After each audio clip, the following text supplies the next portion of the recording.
Definisi khunsa. Perkataan khunsa ini berasal dari kata bahasa Arab yakni hanasa yang artinya lemah atau pecah. Jamak dari wazan pula menjadi lafaz hansu. Menurut Ensiklopedia Hukum Islam, khunsa adalah seseorang yang diragukan jenis kelaminnya. Apakah dia sebagai seorang perempuan atau sebagai seorang laki-laki? Baik karena memiliki dua jenis alat kelamin secara bersamaan ataupun tidak memiliki alat jenis kelamin sama sekali, baik alat jenis kelamin perempuan maupun alat jenis kelamin laki-laki.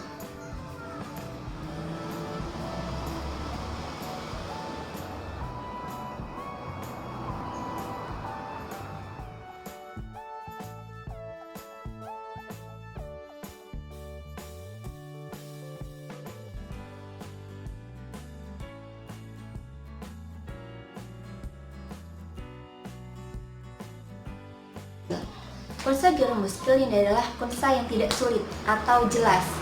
Jadi khunsa ini adalah khunsa yang telah dapat dihukumi sebagai seorang laki-laki atau sebagai seorang perempuan dengan memperhatikan tanda-tandanya. Tanda-tandanya itu bisa kita dengan memperhatikan kepada alat kelamin itu sendiri ataupun kepada sifat-sifatnya. Apakah lebih cenderung kepada perempuan ataupun kepada laki-laki?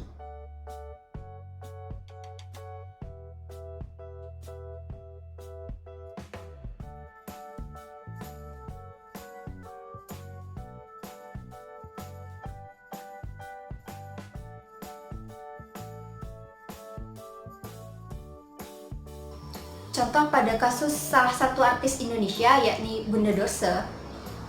Jadi diketahui bahwa Bunda Dorce ini adalah seorang laki-laki yang melakukan operasi pergantian kelamin menjadi seorang perempuan. Khunsa muskil atau khunsa yang sulit ditentukan. Khunsa muskil ini adalah manusia yang di dalam tubuhnya itu terdapat keganjilan. Jadi tidak dapat diketahui apakah dia sebagai seorang laki-laki atau sebagai seorang perempuan.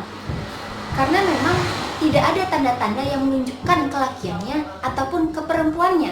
Dan kalaupun ada tanda-tandanya, tanda-tanda tersebut samar-samar, sehingga keadaan ini itu tidak bisa ditarjikkan. Seperti dia kencing dari alat kelamin perempuan dan juga laki-laki, ataupun dia tumbuh jenggot dan juga payudara secara bersamaan.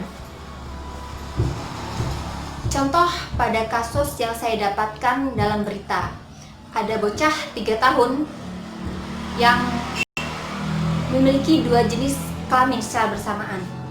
Ada juga seorang pria yang baru mengetahui terdapat keanehan di dalam tubuhnya saat berumur 16 tahun. Biasanya keadaan seperti ini di zaman yang sekarang dengan kemajuan kedokteran modern, kemuskilan ini bisa diakhiri dengan melakukan operasi.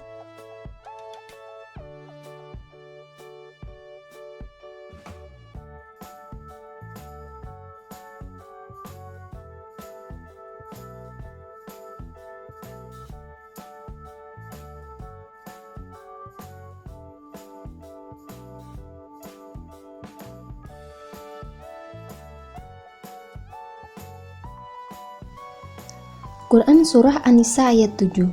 Dalam ayat ini dijelaskan bahwasanya setiap orang berhak menerima warisan dari harta peninggalan bapak, ibu, dan kerabat menurut bagian yang telah ditetapkan.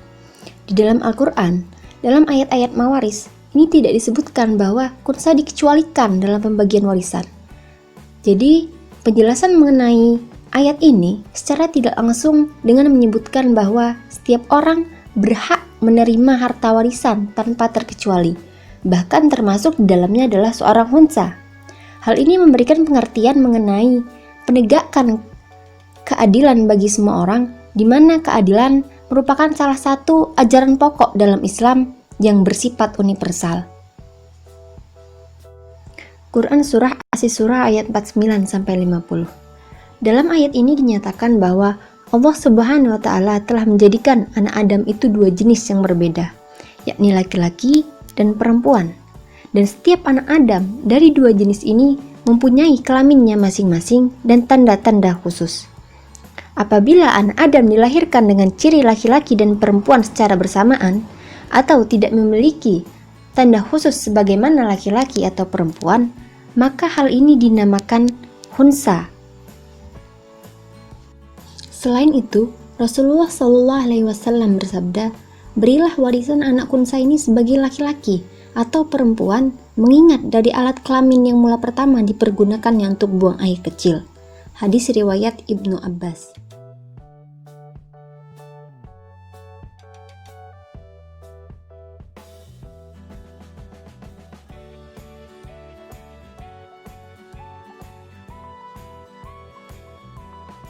Timbulnya masalah khunsa dalam pewarisan karena di satu sisi jenis kelaminlah yang menentukan dalam hal akan melakukan pembagian dalam waris.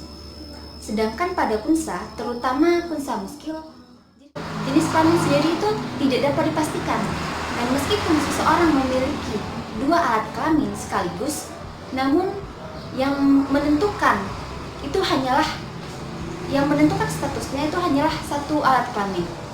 Dan hal yang satu inilah yang tidak diketahui oleh ulama, sehingga menimbulkan perbedaan pendapat dalam menentukan kriteria jenis kelamin.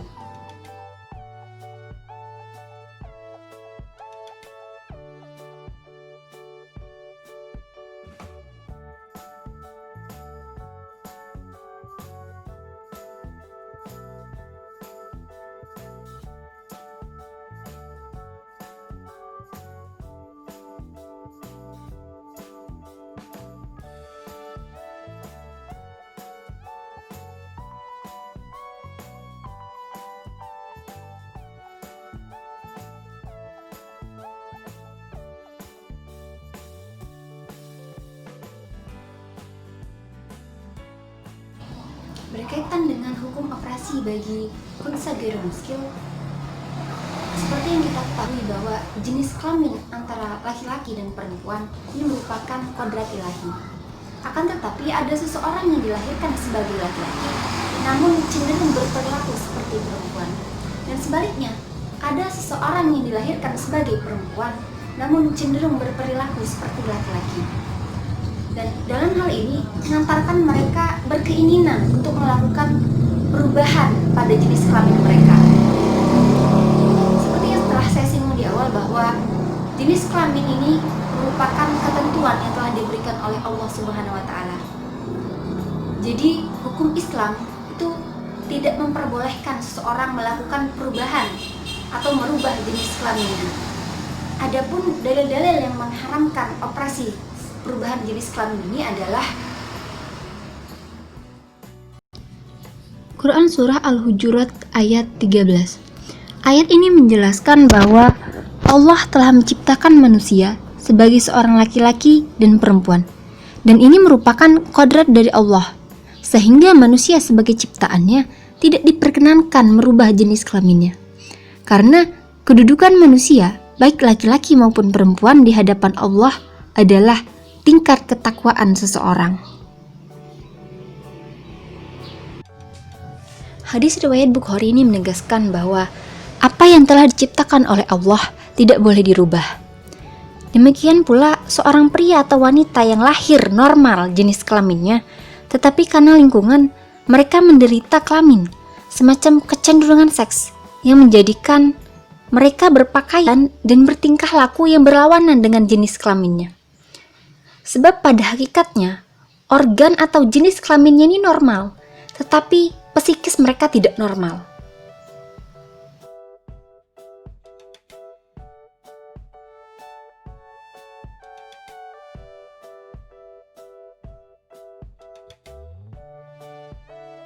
selanjutnya ketentuan pemberian bagian bagi khunsa ghairu muskil.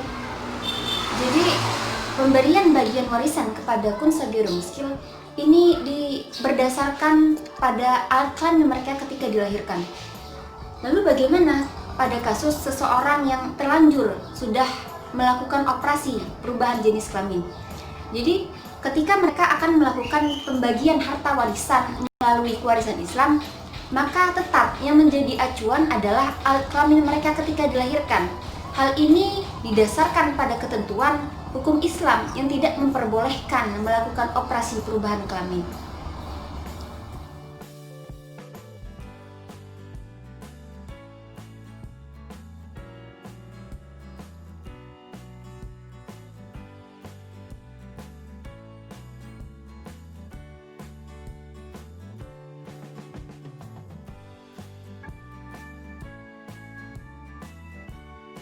Selanjutnya berkaitan dengan hukum operasi bagi kunsyah muskil atau seseorang yang dilahirkan dengan tidak normal jenis kelaminnya. Maka hukum melakukan operasi jenis kelamin ini tergantung kepada organ dalam dan organ luarnya. Yang di sini akan saya kelompokkan ke dalam dua bagian.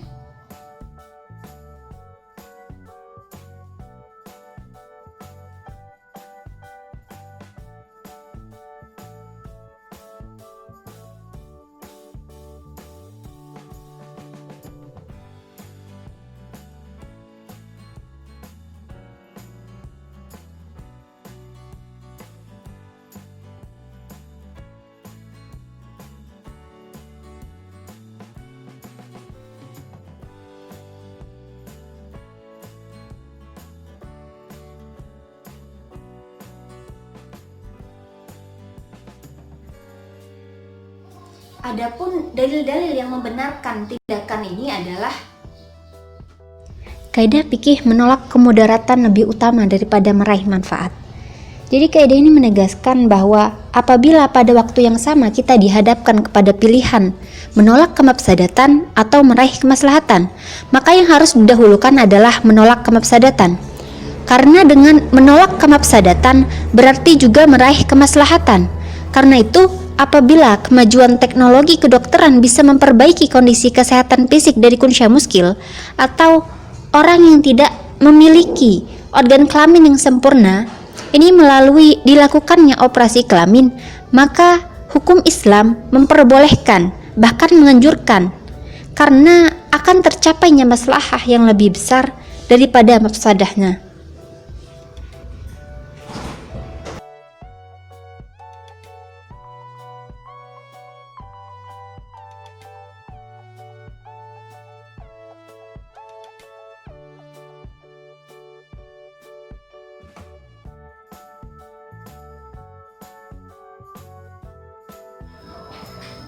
Selanjutnya berkaitan dengan ketentuan pemberian bagian bagi kunsyah muskil. Jadi pemberian bagian warisan kepada kunsyah muskil ini didasarkan kepada alat kelamin mereka setelah dilakukannya operasi. Hal ini didasarkan kepada ketentuan bahwa hukum Islam pada kasus yang seperti ini itu memperbolehkan melakukan operasi kelamin dalam rangka untuk memperjelas alat kelamin yang dimiliki oleh seseorang dengan tujuan untuk mempertegas atau menyempurnakan identitas diri, baik sebagai manusia dan subjek hukum, sehingga akan memudahkan dalam hal perkawinan dan pembagian kewarisan.